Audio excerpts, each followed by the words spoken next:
Bismillahirrahmanirrahim. Stop. Mulai, Pak. Ya. Assalamualaikum warahmatullahi wabarakatuh. Alhamdulillahi rabbil alamin wa bihi nasta'in ala umurid dunya waddin. Wassalatu wassalamu ala asyrafil anbiya'i wal mursalin wa ala alihi wa sahbihi ajma'in. Amma ba'd. قال تعالى في كتابه الكريم يرفع الله الذين آمنوا منكم والذين أوتوا العلم درجات. وقال النبي صلى الله عليه وسلم من سلك طريقا يلتمس فيه علما سهل الله به طريقا إلى الجنة. Bapak-bapak jamaah salat maghrib dan salat isya insyaallah yang dimuliakan Allah Subhanahu wa taala. Mari kita bersyukur kepada Allah diberi kesempatan, kesehatan, kemauan, keamanan sehingga kita dapat hadir pada malam ini di waktu yang berkah ini untuk melaksanakan kewajiban kita. Salat maghrib dirangkai dengan majelis ta'lim yang mudah-mudahan Allah Subhanahu wa taala memberikan kepada kita kesempatan nantinya melaksanakan salat isya berjemaah. Amin ya rabbal alamin. Kemudian salawat dan salam kepada junjungan alam Nabi besar Muhammad sallallahu alaihi wasallam dengan ucapan Allahumma shalli ala sayyidina Muhammad wa ala ali sayyidina Muhammad. Mudah-mudahan kita dapat berjalan di rel yang telah digariskan Rasulullah sallallahu alaihi wasallam sedaya mampu kita dengan perantaraan ulama yang telah menyampaikan perjalanan Rasulullah tersebut. Kemudian juga kita berharap di hari tidak berguna anak, harta dan jabatan kita dapat syafaat dari Rasulullah sallallahu alaihi wasallam. Bapak-bapak, ibu-ibu, hadirin hadirat jamaah yang dimuliakan Allah Subhanahu wa taala. Apa kabar seluruhnya? Sehat? Siapa ya? Alhamdulillah. Bersyukurlah kita banyak kepada Allah diberi kesempatan untuk melaksanakan kegiatan ini. Ada juga saudara-saudara kita yang tak diberi kesempatan lagi sudah dipanggil oleh Allah Subhanahu wa taala. 1 menit, 1 detik, 1 jam, 1 hari waktu yang Allah berikan kepada kita. Kalau waktu tersebut dapat merubah perjalanan hidup kita dari arah yang sesat menuju arah yang lurus, maka itu adalah suatu nikmat yang sangat berharga bagi kita. Walaupun 1000 tahun Allah berikan umur kita, tapi tidak pernah tergerak bagi kita untuk merubah perjalanan hidup ini kepada arah yang diridhai Allah, tak ada juga gunanya. Ma'asyarah hadirin jamaah yang dimuliakan Allah, sebagaimana yang diamanahkan kepada saya menyampaikan kitabul janaiz, kitab mengenai jenazah, saya ambil dari kitab At-Taqriratus Sadidah fil Masailil Mufidah karangan Syekh Hasan bin Ahmad bin Muhammad Al-Kaf. Mudah-mudahan pengajian ini dapat berguna bagi kita. Kitabul Janaiz, kitab berkaitan dengan penyelenggaraan jenazah. Kita baca sedikit. Al-janaizu jam'u janazatin ismun lil maiti fin na'sh, yaitu jenazah itu adalah nama bagi mayit yang berada dalam keranda. Tapi kalau jinazah katanya itu adalah sebaliknya, yaitu kerandanya itu sendiri ya. Nama bagi keranda, keranda itu namanya pemanggul jenazah, itu namanya jinazah, sedangkan jenazah itu adalah mayitnya. Kemudian kita disuruh mengingat banyak-banyak tentang kematian ini di hati kita, sehingga Rasulullah bersabda, "Aktsiru min dzikri hazimil ladzat," ya. Perbanyak kamulah mengingat sesuatu yang memutuskan kelezatan. Durian sekarang musim, tapi kalau udah mati awak tak ada lagi tuh. Rambutan musim, kalau udah mati awak tak bisa lagi tuh, ya kan? begitu juga bakso, miso, segala macam makanan olahan kuliner maupun yang dari alam asli dengan segala macam modelnya, itu tidak lezat lagi bagi yang sudah meninggal. Jadi kata Rasulullah, aktsiru min dzikri hazimil ladzat. Kemudian Bapak Ibu hadirin jamaah yang dimuliakan Allah, jangan kita dilarang untuk mengharapkan kematian, ya. Maksudnya, ya Allah cepatkanlah aku mati. Itu tak boleh itu. Walaupun bagaimana penderitaan kita. Kemudian juga tidak boleh apalagi bunuh diri. Tapi doanya, ya Allah, hidupkanlah aku kalau hidup itu lebih baik bagiku, dan matikanlah aku kalau kematian itu lebih baik bagiku. Begitu aja yang boleh kita doakan. Bapak Ibu jamaah yang dimuliakan Allah, karena seperti itu detik-detik yang Allah berikan kepada kita, sebanyak manapun dosa kita, ketika ada 1 detik, 2 detik, semenit, 2 menit, 1 saat, 1 jam, 2 jam diberikan Allah Subhanahu wa taala kita untuk bertaubat, dan taubat kita diterima Allah, maka itu bisa merubah jalan hidup kita kepada ridhanya Allah Subhanahu wa taala. Kemudian di sini disampaikan adab mengenai al-muhtadar. Al-muhtadar itu orang yang sudah dekat matinya. Ya. Apa yang kita lakukan? Yudja'al muhtadar ala jambihil ayman ilal qiblah. Kalau bisa orang yang sudah mau dekat kematiannya dihadapkan dia ke kiblat dengan meletakkan lambung kanannya ke bawah dan dia dihadapkan kepada kiblat seperti orang yang di dalam kubur. Kalau bisa. Fa in ta'adzara alqa ala qafah wa wajhuhu wa akhmisahu lil qiblah. Kalau tidak bisa, katanya kita hadapkan dia ke kiblat dengan menghadapkan kakinya ke arah kiblat dan wajahnya ke arah kiblat. Telentang dia, ditelentangkan. Begitulah kepada orang yang sudah ditengok, sudah mulai lain, ya, sudah mulai akan meninggal. Muhtadar namanya. Apalagi yang kita disunahkan, ayulaqqana syahadah, diajari syahadah. Asyhadu an la ilaha illallah wa asyhadu anna Muhammadar Rasulullah. Kalau tak bisa, la ilaha asyhadu an la ilaha illallah. Tak bisa juga la ilaha illallah. Tak bisa juga Allah. Birifqin, dengan lemah lembut. Wala yulihu alaih, jangan dinyinyiri. Ya, jangan dipaksa dia. Bilang Pak, bilang. Jangan enggak Bapak bilang, Bapak padahal kawan sudah mau meninggal. Tak. Jadi apa yang dibilang? Allah. Jangan tak pakai kul lagi, enggak pakai katakan, sebutkan, ucap, tak begitu lagi. La Allah. Begitu. Kemudian orang yang muhtadar tadi, kalau bisa dibaca katanya surah Yasin dan surah Ar-Ra'd. Surah Ar-Ra'd, ya, surah Yasin dan Ar-Ra'd. Itu kita bacakan kepada yang mau meninggal. Kalau yang meninggal pun ia juga, yang mau meninggal pun ia juga, yang hidup pun ia juga. Kadang-kadang awak ini diajari dibacakan Yasin ke orang mau meninggal sama yang sudah meninggal. Yang hidup tak membaca. Ataupun tidak dibacakan. Padahal yang hidup ini sangat penting membaca surah Yasin. Artinya isi dan kandungan surah Yasin tersebut sangat penting bagi kehidupan kita. Karena dalam surah Yasin itu ada salah satu ayat itu mengatakan bahwa orang yang meninggal itu tak bisa lagi memberi pesan kepada orang yang hidup. Walaupun dikasih dia SMS, dikasih dia handphone, tak bisa dia SMS itu. Tak bisa dia meng-SMS bahwa kematian itu seperti ini, tidak. Bahkan kalaupun dibuat kamera di dalam kuburnya itu, dia tidak akan bisa kita berkomunikasi lagi dengannya. Oleh karena itu, maka kita banyak-banyak mengingat kematian tersebut. Kemudian apa lagi yang kita suruh kepada orang yang mau meninggal? Ayuhassana dhannuhu billah. Dia harus membuat husnudzan. Kita buat dia baik sangka dengan Allah Subhanahu wa taala. Kita suruh dia husnudzan, baik sangka kepada Allah. Kita pun hidup ini Bapak Ibu sekalian memang harus baik sangka kepada Allah Subhanahu wa ta'ala. Apa yang kita peroleh itu ridha kita dengannya.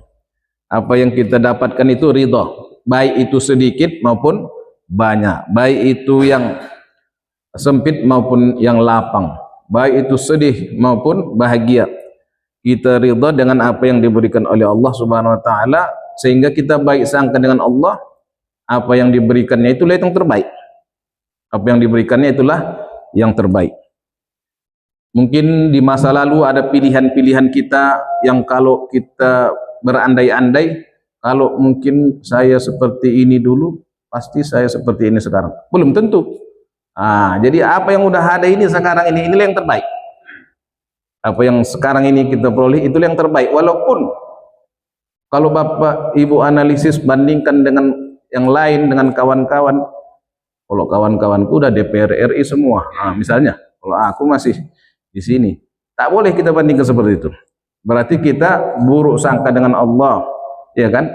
Berarti pilihan Allah tak baik bagi kita. Berarti pilihan Bapak yang bagusnya. Itulah buruk sangka dengan Allah itu. Jadi kita sebelum meninggal pun, hidup ini pun kita harus berbaik sangka dengan Allah Subhanahu wa taala. Apapun yang terjadi, ini yang terbaik. Tak mungkin lagi yang lebih baik dari sini. Jangan membuka pintu-pintu syaitan. Kata Rasulullah, fa inna law taftah amal syaitan. Pakai andai-andai itu, kalau jika sekiranya itu membuka pintu-pintu syaitan untuk masuk kepada kita, sehingga kita tak bersyukur dengan keadaan yang sekarang, sehingga kita tidak bersyukur, tidak menerima ini. Aku harus lebih baik begitu begini, padahal ini yang terbaik. Maka kita waktu hidup pun kita harus berbaik sangka dengan Allah Subhanahu wa taala. Ayu hasana dhannuhu billah, berbaik sangka dengan Allah Subhanahu wa taala, wa yuraghab fit taubah, dan dibuat dia ingin supaya bertaubat. Taubat, istighfar boleh kalau masih sempat ya. Karena istighfar dan taubat itu berakhir sampai ghargharah.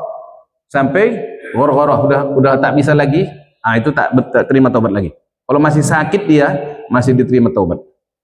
Astaghfirullah, ya kan, minta ampun aku ya Allah, aku salah ya Allah, aku akui dosaku, kan seterusnya masih diterima Allah. Apalagi sampai sekarang Bapak Ibu sehat-sehat semua, diterima semua taubatnya ya. Ayu yuraghab fit taubah, sampai nanti masa ghargharah, sampai kita tak bisa lagi mengingat, udah tinggal mencabut nyawa aja baru tak bisa.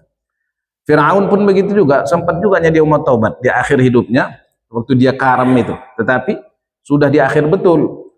Maka Allah mengatakan, al-an, sekarang kau mau taubat Firaun. Dulu nggak pernah kau taubat, bahkan kau mengakui dirimu sebagai Tuhan. Wa yuraghab fit taubah, dan dia harus dibuat ingin supaya bertaubat. Wa kitabatil wasiyati, dan menulis wasiat, ya, tentang di mana dikebumikan misalnya, atau apa keinginannya lah ya setelah meninggal. Entah tanahnya diwakafkan, entah disedekahkan atau apalah ya, wasiat, tapi tidak melebihi dari 1/3 dari hartanya. Kemudian ma yusannu ba'da mautihi, kalau sudah meninggal orang tersebut, apa yang disunahkan? 1, taghmidhu ainai, memejamkan kedua matanya. Mungkin orang meninggal itu terbuka, terbelalak matanya ke atas. Di situ dipejamkan. Bapak Ibu sekalian ya, diurut-urut.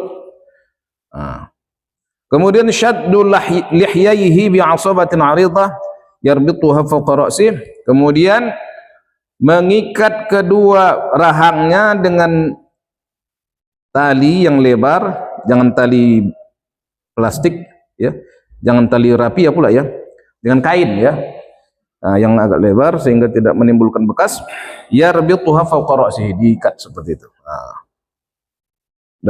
Yang ketiga, talinu mafasilihi walau binuhdin in ihtija ilaih, melembutkan engsel-engselnya ya, sendi-sendinya, walaupun dengan minyak katanya. Kalau dibutuhkan, dilembutkan, biar jangan keras dia, entah macam mana tadi dia meninggal tuh, dia lembutkan secepatnya, jangan sempat lama, kan begitu. Dilembutkan, kaki-kakinya nanti supaya jangan tegang, seperti itu, diurut-urut, Setelah meninggal ini Bapak Ibu sekalian. Kemudian yang keempat, naz'u thiyabi mautihi, menanggalkan pakaian dia meninggal itu. Wasatruhu bitsaubin khafif, dan diganti dengan pakaian yang tipis seperti kain panjang dan lain sebagainya. Kemudian wad'uhu ala sarir, menempatkannya di atas kasur, ya. Jangan pula di lantai-lantai kita buat, ya kan? Tapi yang agak tinggi sedikit di kasur. Kemudian yustaqbalu bihil qiblah kal muhtadar, dihadapkan dia ke kiblat seperti muhtadar. Jadi kalau di sana kiblat, menempatkan orang meninggal itu, ya, ditelentangkan kakinya ke arah kiblat seperti ini, dia menghadap ke kiblat. Seperti Bapak Ibu sekalian, ya. Sini kepalanya, sini kakinya, ini kiblat. Ya, iya Pak, pas. Kemudian yudha'u ala batnihi syai'un tsaqil, diletakkan di perutnya sesuatu yang agak berat, tapi enggak berat kali, ya. Seperti apa? Kamiqassin, seperti gunting. Au saifin, atau pedang, au mir'atin, atau kaca atau cermin, seperti itu. Nah, dia diletakkan di perutnya supaya jangan mungkin kembung ataupun bengkak dia, ya kan, supaya jangan jangan membengkak, membesar dia. Kemudian nomor 8, ad-du'a lil maiti, mendoakan si mayit tersebut. Begitu dia meninggal, kita lakukan tadi itu, kemudian kita doakan langsung. Sebelum doa jamaah-jamaah yang lain, seperti itu. Kalau di kampung-kampung itu, kalau ada orang meninggal, dipanggil itu istilahnya muallim kampung, ustaz kampung, Pak, udah meninggal ayahku, katanya. Itu langsung didoakan, disenamkan dia, kira-kira begitu, supaya lembut persendiannya. Kemudian diuruslah dia, diletakkan kepada kiblat, dia diletakkan di atas tempat tidurnya. Kemudian pakaiannya diganti, yang tadi dia waktu meninggal tersebut diganti dengan kain panjang. Kemudian diikat ininya, Pak. Demikian yang dilakukan. Kemudian juga nomor 9, yubadar bi bara'ati dhimmatih, segera dilepaskan kewajibannya. Kewajibannya maksudnya ada hutang piutangnya misalnya. Jadi waktu itu salah satu dari waris tersebut langsung meng-take over segala utang-utang, ya, segala utang piutang daripada si mayit tersebut. Jadi istilahnya kalau ada jamaah situ ramai, langsung katakan bahwa saya di sini sebagai ahli waris menyampaikan kepada Bapak Ibu sekalian segala hal-hal yang berkaitan hutang piutang bapak saya yang meninggal ini sekarang sudah berpindah kepada saya, sehingga bapak saya ini akan masuk ke dalam kuburnya, ke alam barzakh, dalam keadaan bebas dari hutang piutang, begitu. Itulah dia 9 hal yang harus kita lakukan ketika seorang meninggal. Bapak Ibu jamaah yang dimuliakan Allah Subhanahu wa taala, hukum mentajhiz mayit, pemulasaran jenazah tersebut, ya, ataupun merawat jenazah itu hukumnya fardu kifayah. Artinya salah satu dari masyarakat yang ada di situ melakukan kewajiban itu sudah dapat melepaskan kewajiban mereka satu daerah tersebut atau satu kampung tersebut. Kemudian di sini ada hukum jenazah itu atau mayit itu bagaimana? Kalau syahid, orang yang berperang di sabilillah, itu tidak dimandikan, ya, mereka itu tidak dimandikan, ya. Kemudian ada lagi syahid dunia, ada katanya syahid akhirat. Kalau syahid dunia ini orang yang berperang di jalan Allah, tetapi mereka ini niatnya tak bagus, orang munafik. Syahid dunia hukumnya seperti syahid dunia dan akhirat juga, dia tetap dibuat tidak dimandikan, tidak dikafani, tetapi hanya disolatkan dan ditanam. Dan tidak dimandikan dan tidak disolatkan, ya, tapi dia hanya dikafankan, ya. Kemudian dikafankan dan ditanam. Lalu ada namanya syahid akhirat. Syahid akhirat itu banyak. Ini seperti orang yang membela haknya, orang mati karam, orang mati terbakar, meninggal karena sakit perut, karena bekerja kecelakaan kerja itu termasuk syahid akhirat. Ini seperti biasa juga. Nah, pahalanya seperti pahala syahid. Orang yang misalnya kerampokan, kemudian dalam perampokan itu dia melawan, sehingga dalam perlawanan itu dia meninggal, itu namanya syahid akhirat. Orang yang sakit perut, tak tahan dia meninggal, itu juga syahid akhirat. Orang yang melahirkan, syahid akhirat. Mereka ini dapat pahala syahid. Kemudian juga, tetapi cara pelaksanaannya tetap yang 4, tetap dimandikan, tetap disolatkan, tetap dikafani, tetap ditanam ataupun didafan, ya. Bapak Ibu jamaah yang dimuliakan Allah Subhanahu wa taala, ada di sini hukum tentang bayi prematur, ya. Bayi prematur itu yang keluar dari perut ibunya sebelum sempurna bulannya, yaitu 6 bulan. Itu seminimalnya. Hukumnya ada berbeda pendapat ataupun berlainan, ya, bukan berbeda pendapat, berlainan. Satu, kalau ada tanda-tanda kehidupan seperti dia merengek atau menangis, bayi yang kecil itu di bawah 6 bulan, tapi ada tangisannya sedikit, maka ini seperti hukum orang dewasa walaupun dia di bawah 6 bulan karena ada tangis. Kemudian kalau tidak nyata padanya tanda-tanda hidup, tapi yang nyata padanya adalah awal permulaan kejadian manusia, seperti ada kepala tapi kepalanya tidak pas, ya, atau tangan sedikit atau kaki,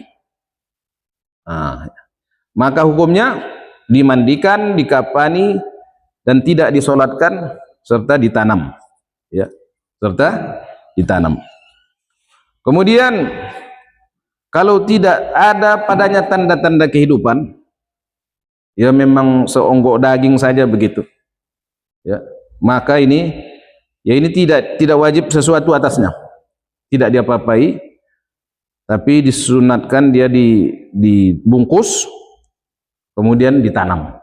Nah, itulah hukum orang yang keguguran ataupun prematur, ya, keguguran, ya, karena di bawah 6 bulan. Jadi Bapak Ibu sekalian, intinya kalau ada tanda-tanda kehidupan, ada kepalanya, ada apanya, udah berbentuk dia, mungkin hitungannya 6 bulan, kita bilang entah kapan dia dimulai, tak tahu dia kan, tengok aja lah bayinya itu. Kalau tadi keluar ada sedikit merengek, pastikan itu adalah manusia seperti orang dewasa. Kemudian tak ada merengek tapi bentuknya udah ada, kepalanya udah ada, tangannya udah ada, walaupun di bawah 6 bulan, udah lakukan juga seperti orang dewasa. Tetapi dia memang bulat, masih tidak ada bentuk apa-apa, hanya seonggok daging, udah itu tidak usah dilakukan apa-apa, bungkus saja kemudian tanam. Begitulah mengenai hukum prematur ataupun keguguran. Bapak Ibu jamaah yang dimuliakan Allah Subhanahu wa taala, jadi ada 4 kewajiban kita tadi terhadap jenazah. Pertama, memandikannya. Yang kedua, mengkafaninya atau membajuinya. Yang ketiga adalah mensolatkannya. Yang keempat, menanamnya, ya. Yang pertama mengenai hukum memandikan jenazah. Yang pertama, wajib pada orang muslim yang bukan syahid dalam berperang melawan orang kafir, dan bukan bayi prematur atau keguguran yang bukan nyata padanya awal-awal kejadian manusia. Ini wajib dia. Siapa tadi yang wajib? Orang muslim. Orang yang muslim yang bukan syahid, yang meninggal biasa-biasalah, ya begitu. Kemudian juga yang bukan prematur, bayi udah berbentuk, wajib nih. Kemudian ada yang jaiz, boleh dikerjakan, boleh tidak. Siapa itu? Lil kafir, orang kafir meninggal. Ada orang kafir meninggal, boleh dimandikan, boleh. Hukumnya jaiz. Tak dimandikan pun boleh. Kenapa sampai kepada kita? Rupanya tak ada kawannya, ya, orang kafir ini tak ada kawannya. Jadi ya udah, boleh dimandikan. Disolatkan tidak. Nah, jangan disolatkan. Dia hanya dimandikan saja dan ditanam. Kemudian wasikt, yaitu bayi prematur tadi yang keguguran. Alladzi lam yadhhar fihi mabda' khalqil adami, ini hukumnya jaiz. Yang tidak nyata padanya manusia, seperti seonggok daging gitu, belum nampak. Kemudian ada yang haram, ada haram yang dimandikan. Siapa itu Bapak Ibu sekalian? Orang yang syahid di peperangan melawan kufar. Ini masalah peperangan ini, coba Bapak Ibu lihat ya, di Palestina orang yang syahid itu dikafani apa tidak? Nah, tengok Bapak Ibu nanti ya, kalau ada berita-berita, mereka dikafani apa bajunya yang meninggal itu? Nah, kalau mereka mengkafani, berarti mereka itu bukan perang melawan kufar. Dan karena perang melawan kufar ini dua macam. Pertama memang disuruh pemerintahnya. Nah, ini yang wajib ya. Macam di Indonesia ini dulu ada Bung Tomo, ya kan? Ayo kita hancurkan mana? Allah, kira-kira seperti itu. Jadi siapapun yang kena di situ, memang dalam perlawanan perang di Surabaya tersebut, nah itu sudah syahid. Tapi kalau memang pemerintahnya tidak mengajak, tapi ada satu golongan misalnya melakukan peperangan seperti itu tidak dihukum syahid, karena tidak dianjurkan oleh pemerintahnya. Itu kewajiban mentaati pemerintahnya. Bapak Ibu jemaah yang dimuliakan Allah Subhanahu wa taala, tapi ini pun ada perkhilafan di dalamnya. Cobalah kita tengok dulu di negara-negara Islam yang berperang itu, apakah mereka menjadikan kafan itu wajib, atau mengkafani jenazah itu membiarkan kafan bajunya itu menjadi kafannya. Nah, coba kita lihat. Kemudian sekurang-kurang mandi ya. Mandi itu macam mana sebetulnya kewajibannya? Bapak Ibu sekalian, saya sampaikan kewajiban mandi itu sedikit sajanya. Ta'mimul badani bil ma'. Guyur seluruh badannya dengan air, niatkan mandi, udah selesai sebetulnya. Itulah sekurang-kurangnya mandi. Jadi tak payah-payah sebetulnya. Kalau kita memakai seminimal-minimal mandi. Tapi ada sesempurna-sempurnanya. Yang kita lakukan itu biasanya adalah mandi yang sempurna. Akmalul ghusli, sesempurna mandi, lahu khutuwatun, katanya ada beberapa langkah. Satu, wad'ul mayyiti 'alal mughtasal, meletakkan si mayit di atas tempat pemandian seperti yang kita lakukan sekarang. Kemudian di dalam pemandian tersebut maunya kepalanya lebih tinggi dari bagian kakinya. Kemudian ada lubangnya. Kemudian Bapak Ibu sekalian, lebih baik daripada menggunakan gayung, lebih baik menggunakan selang. Tapi jangan selang dorsemir. Itu agak keterlaluan ya kan? Selang apa aja biasa aja, yang lembut aja ya kan? Karena orang yang meninggal ini sebetulnya sama juga dengan orang yang hidup. Makanya birifqin, dengan lemah lembut. Kalau kita memandikan ayah kita waktu hidup macam mana? Apakah kita gosok kuat-kuat? Apakah kita paksa bergerak ke sini ke sana? Tidak. Begitu juga lah yang meninggal itu. Kita perlakukanlah dengan lemah lembut, birifqin. Karena ruhnya itu belum jauh-jauh itu dari badannya, masih di situ-situ itu. Ya kan? Masih dekat-dekat situ. Oleh karena itu hadirin jamaah yang dimuliakan Allah, kita letakkan di tempat pemandian. Kemudian kita tinggikan bagian kepalanya supaya airnya turun bagus. Kemudian ada lubangnya supaya air itu tidak menggenang di situ. Lalu kalau pakai selang lebih bersih, lebih tidak tercemar dengan air mustakmal gitu. Kalau pakai timba, kita guyur dari sini jatuh ke situ balik, tak terjaga misalnya, ya itu terjadi pengulangan. Air berulang namanya, ataupun kadang-kadang bisa menjadi mustakmal, bisa juga menjadi mutanajis. Lebih baik pakai selang, lebih aman. Tapi kalaupun sekiranya tidak ada itu, pakai tong besar ya silakan saja, tapi usahakan jangan terjadi roshash, percikan-percikan air ini kena ke timba tersebut ataupun ke tong tersebut. Kemudian wa yakunu fi thawbin raqiqin, dilakukan jangan dalam keadaan langsung air itu mengenai badan si mayit itu, tapi dialasi dengan kain yang lembut ataupun yang tipis, seperti kain putih atau kain panjang ya, seperti itu. Kemudian katanya, wa mustalqiyan ala qafahu wa rijlahu li jihatil qiblah. Dia ditelentangkan dan kakinya menghadap kiblat seperti yang kita contohkan tadi, seperti waktu di muhtadar. Lalu wa yakunul ghuslu fi khulwatin, hendaknya pemandian itu dilakukan pada tempat yang sunyi. Jangan ramai orang menengoknya, kira-kira begitu. Bersunyi, bersembunyi, kira-kira begitu. Sedikit yang mengikuti atau yang melaksanakan, itu aja yang hadir di situ. Artinya kalau tidak bisa sunyi, artinya dibuat tirainya seperti itu. Kemudian wa tahta saqafin, di tempat yang ada atapnya, jangan di tempat terbuka. Wa yughatta wajhuhu min awwali ma yad'uhu 'ala al-mughtasal, semenjak dia dimasukkan ke tempat itu jangan terbuka wajahnya, jangan dibuka wajahnya. Jadi kalau memandikan jangan terbuka wajahnya, nanti tengok-tengokan kita sama dia. Ataupun sedih kita, ya kan? Ataupun benci kita, itu tak boleh. Makanya ditutup wajahnya. Setelah itu, yaj'alul ghasilu 'ala yadihi al-yusra khirqah, maaf. Si pemandi tadi meletakkan di tangan kirinya khirqah, yaitu percakain ataupun potongan kain putih tersebut.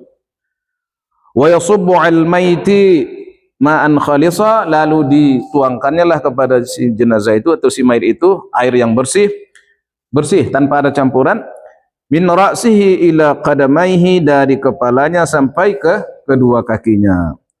Wa yadluku bi yadihi al-yusra 'ala jami'i badanihi, lalu digosok-gosoknya lah seluruh badannya dengan tangan kirinya tadi. Itu.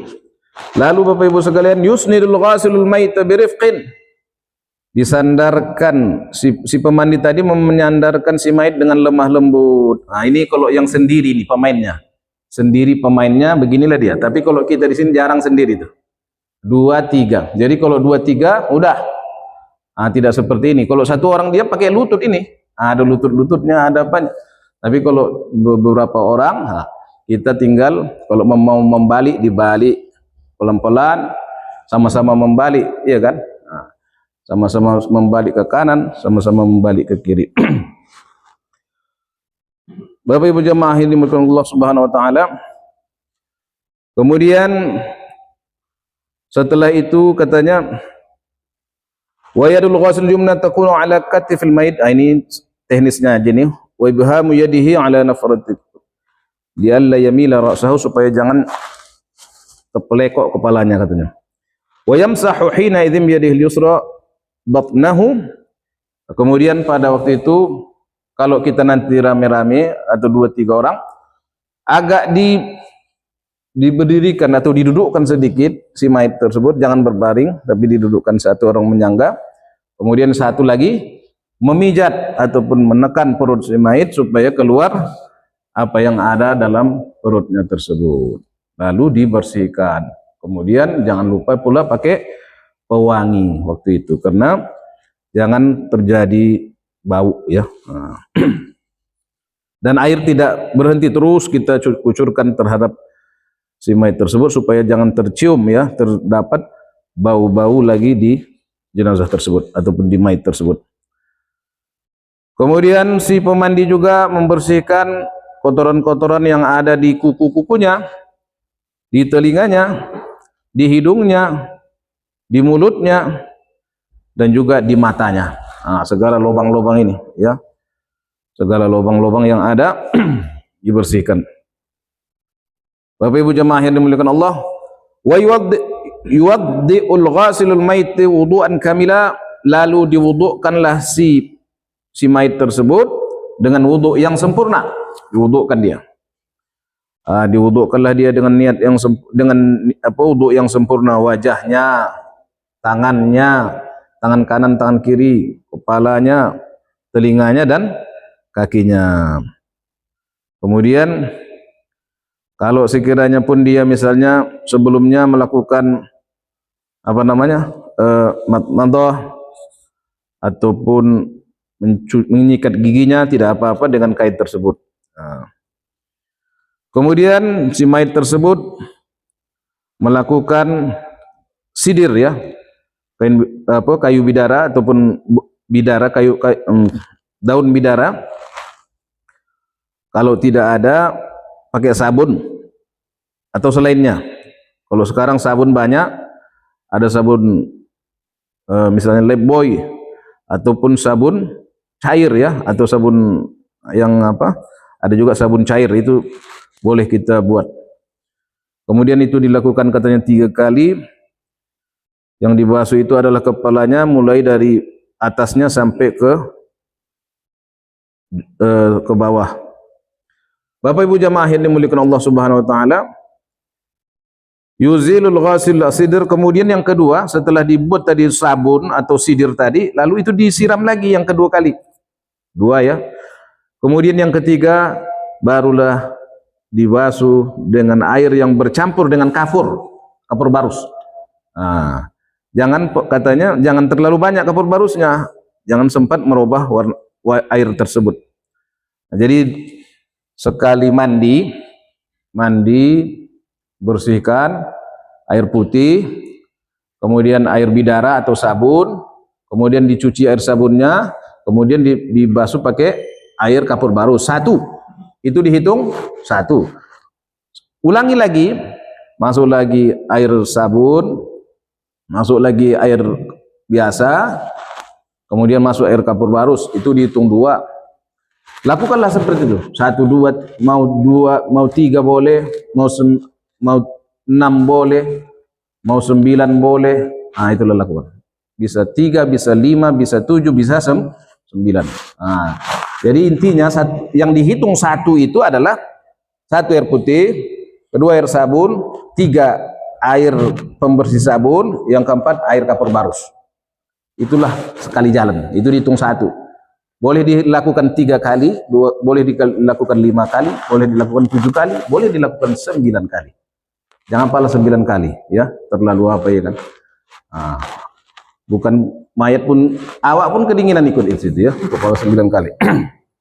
Jangankan mayat, awak pun ikut kedinginan ya. Lakukanlah itu 3 kali, 5 kali boleh. Sekali boleh juga. Nah, Bapak Ibu sekalian, itulah kira-kira ya yang kita lakukan. Kalau kita praktekkan mungkin lebih tapi itulah teorinya. Bapak Ibu mungkin biasa melakukan hal tersebut. Kemudian tadi waktu kita memandikan itu kan ada ikatan-ikatan itu semua ditanggali ya. Nah, yang ada ikatan-ikatan itu ditanggali, dilepas semua. Kemudian yang ada darah-darahnya dibuang semua dulu. Kemudian istinjanya ada yang mungkin kencingnya atau beraknya yang keluar, itu dibersihkan terlebih dahulu. Hadirin jamaah yang dimuliakan Allah Subhanahu wa taala, masalah kedua, masalah mengkafani mayit. Yang kedua, mengkafani mayit hukumnya wajib bagi orang muslim dan kafir dzimmi. Kafir dzimmi. Jadi kafir dzimmi itu termasuk orang kafir yang tak Islam di kita ini, yang tak memerangi kita, yang tidak memerangi kita, yang mereka itu tanggungan pemerintah, tidak, itu termasuk wajib dikafani. Kalau tak ada yang mengkafani, ya, berarti dimandikan boleh, dikafani wajib.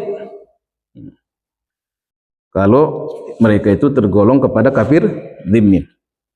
Kemudian sunat kafan bagi as-sibt, yaitu yang prematur tadi. Kalau bayinya prematur, hukum mengkafaninya sunat. Kemudian siapa yang jaiz? Kafir harbi. Nah, kafir harbi. Tapi kalau kafir harbi nggak usah lah ya kan. Nah, kafir yang memerangi kita pula dikafani pula ya. Nah. Bapak Ibu jamaah yang dimuliakan Allah, makanya ini hukumnya jaiz. Siapa yang mau boleh, tak mau tak usah. Nah, hukumnya jaiz ya. Hukum kafan ada 4. 1, haqqun lillah. Hak Allah itu apa? Yang menutup aurat. Laki-laki auratnya semana antara pusat dan lutut. Nah, itulah yang wajib kalau laki-laki. Kalau perempuan seluruh badannya, itu yang wajib. Kemudian haqqul lil mayyit. Hak mayit apa?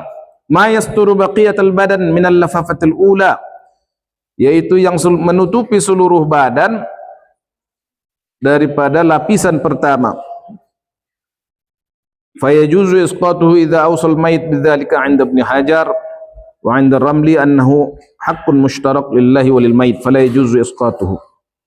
Jadi hak mayit itu yang menutupi seluruh badannya, lapisan yang pertama. Kemudian ada hakul ghurama. Nah, itu ghurama itu para pengurus-pengurus ya, pengurus-pengurus masyarakat. Nah, itu hak mereka itu al-lafafatus tsaniyah wa tsalitsah, yaitu lapisan yang kedua dan ketiga. Kemudian hakul warasah, hak waris. Siapa itu? Mazada 'ala al-lafatis tsalitsah, yang lebih daripada lapisan ketiga. Lapisan tiga, lapisan mungkin buat bajunya, apanya, sebenarnya itu adalah hak waris. Kemudian dari mana diambil kafan ini? Yu'khadhu min tarikatil mayit. Kafan itu diambil daripada pusaka ataupun harta si mayit. Fa in lam takun, kalau tidak ada, faman 'alaihi nafaqatuhu, dari siapa yang membiayai hidupnya. Dari situ kita pinta. Fa in lam yakun, tak ada yang membiayai hidupnya, pun miskin juga. Dari mana diambil? Fa yu'khadhu min awqafin 'alal akfan, diambil daripada harta wakaf. Kalau tidak ada juga, baitul mal. Baitul mal. Di sini mana ada baitul mal? Paling ada UPZ, ya kan? Paling ada Basnas. Nah, itulah kita buat baitul mal. Kalau tidak ada juga, misalnya dia di Amerikanya pula, di Belandanya dia, dari mana dapat? Fa illam yakun fa ala mayasiril muslimin. Kalau tidak ada, maka terhadap orang-orang kaya umat Islam. Jadi Bapak Ibu sekalian, jangan kita benci kepada orang kaya. Orang kaya itu bisa menjadi silakan Ustaz.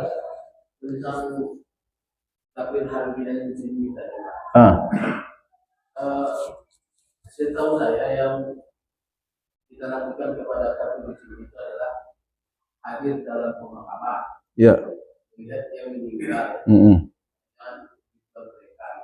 Memang ada kewajiban juga untuk kapan ini. Begini, kalau sekiranya mereka tak mengurusnya, kita wajib mengurusnya. Nah, tentunya mereka tak akan memberi itu sama kita kan, tak memberikan kita mengurusnya. Tapi kalau dia tidak diurus, itu wajib kita mengurusnya. Itu dia. Iya, sebatang kara. Sudah kafir, sebatang kara pula. Nah, untuk TNA ya. Jadi Bapak Ibu sekalian, itulah agama kita ini ya. Masya Allah. Begitulah kebaikannya, makanya rahmatan lil alamin, rahmat bagi seluruh alam.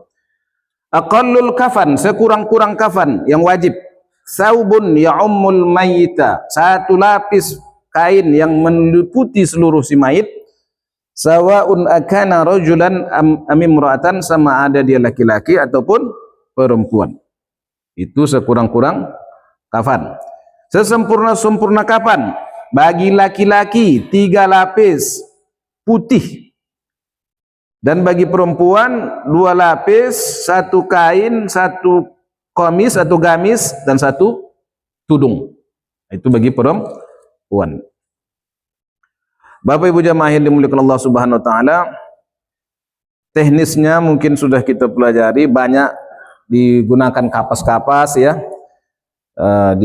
Kemudian minyak wangi, bunga mawar dan sebagainya. Itu sudah biasa mungkin kita laksanakan. Intinya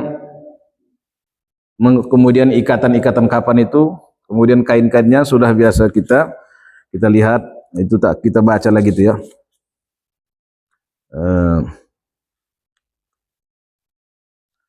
Kemudian berikutnya as-salatu 'alal mayyit, salat terhadap mayit.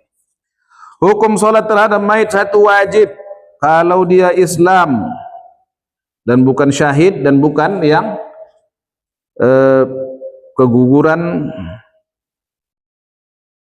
Kemudian ada yang haram mensolatkannya. Siapa itu? Orang yang meninggal dalam peperangan fisabilillah atau ma'rakatil kufar. Kemudian ada khilaf aula, yaitu i'adatuha, mengulangi solat mayit tersebut. Fala tusannu i'adatu salatil janazah, maka tidak disunatkan mengulangi solat jenazah. Udah disolatkan ya, solatkannya lagi dia. Nah, itu disolat ya. Aku solat ikut lagi, itu tidak sunatkan. Waktunya waktu masuk setelah memandikan si mayit. Itu waktu setelah dimandikan, dikafani, maka sudah masuk waktu untuk mensolatkannya. Syaratnya seperti syarat salat biasa, menutup aurat, menghadap kiblat dan selainnya. Kemudian rukunnya ada 7 Bapak Ibu sekalian. Jadi kalau Bapak Ibu silakan menanya langsung apa yang saya sampaikan nanti ya.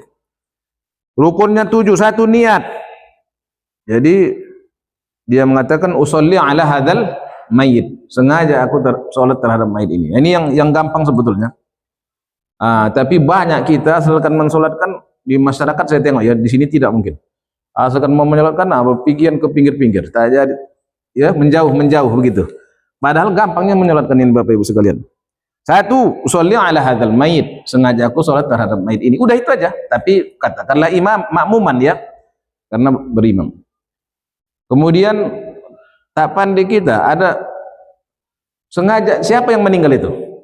Misalnya, maaf ini, kalau ada kesamaan nama itu tak sengaja ya. Ada namanya Wak Jono misalnya. Aku sholat terhadap Wak Jono. Allahu Akbar, udah sah. Aku menyolatkan Wak Jono. Atau siapa yang meninggal ini? Wak Leha, udah Wak Leha. Sengaja aku sholat Wak Leha. Itu aja. Iya Pak. Orang yang meninggal di sini boleh sholatkan. Iya.